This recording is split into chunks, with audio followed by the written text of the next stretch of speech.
रूस ने यूक्रेन पर बोल दिया धावा। ड्रोन और बैलिस्टिक मिसाइलों से हमला। मिट्टी में मिल गई बड़ी बड़ी इमारतें। पुतिन ट्रंप की फोन पर कल ही हुई थी बात।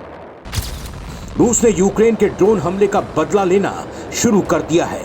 रूस ने बीती रात को यूक्रेन के खिलाफ बड़े पैमाने पर बैलिस्टिक मिसाइलों और ड्रोन से ताबड़तोड़ हमला किया है, जिसमें राजधानी कीव के साथ ही यूक्रेन के प्रमुख शहरों को निशाना बनाया गया। यह हमला यूक्रेन के ऑपरेशन स्पाइडर वेब के बाद हुआ है, जिसमें रूसी एयरबेस को भारी नुकसान पहुंचाया गया था। इसने रूसी बमवर्षक बेड़े के एक बड़े हिस्से को बर्बाद कर दिया था।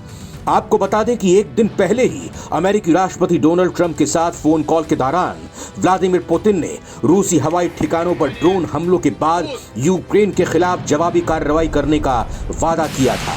रूस के ताजा हमले के बीच सभी यूक्रेनी क्षेत्रों में हवाई हमले की चेतावनी सक्रिय कर दी गई है। यूक्रेन की वायुसेना ने चेतावनी दी है कि कई रूसी Tu-95 बम वर्षक विमानों ने उड़ान भरी है और बैलिस्टिक मिसाइलों को भी संभवतः लॉन्च करने की बात कही है। कीव, टेर्नोपिल, खमेलनित्स्की ओब्लास्ट, लिविव और लुत्स्क में विस्फोटों की सूचना मिली है। कीव शहर प्रशासन प्रमुख ने बताया कि यूक्रेन की राजधानी कीव में कई धमाकों की आवाज सुनी गई। उन्होंने बताया कि वायु रक्षा प्रणालियों ने मिसाइल और ड्रोन को लक्ष्य तक पहुंचने से पहले बीच रास्ते में रोकने की कोशिश की, जिसके कारण कई जिलों में आग लगने की घटनाएं हुई। कई जिलों में विस्फोट और मलबा गिरने की सूचना मिली है।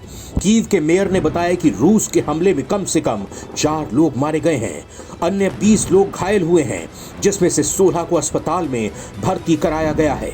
अधिकारियों ने निवासियों से किसी सुरक्षित स्थान पर आश्रय लेने का आग्रह किया।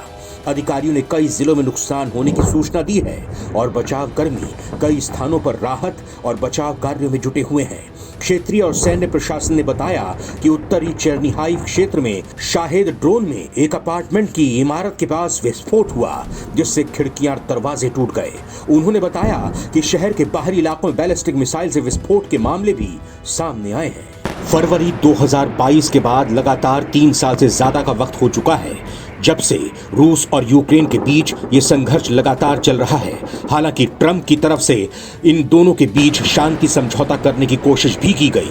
बीच बीच में कुछ दिनों की शांति जरूर बरती गई, लेकिन लगातार रूस और यूक्रेन के बीच संघर्ष चला आ रहा है।